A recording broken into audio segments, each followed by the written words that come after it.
Hello friends, today in this video I will show you how to disable open tags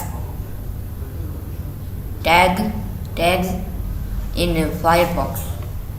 So guys, firstly you need to type here to search, type here Firefox. Now open it.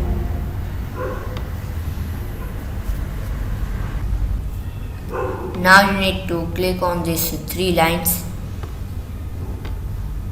Now click on settings. Now click on privacy and security. Now scroll down. Come to address bar and uncheck this box.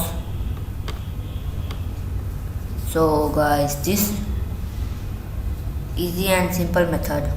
So thanks for watching. Please like, share and subscribe my channel. Please comment this video work for you or not.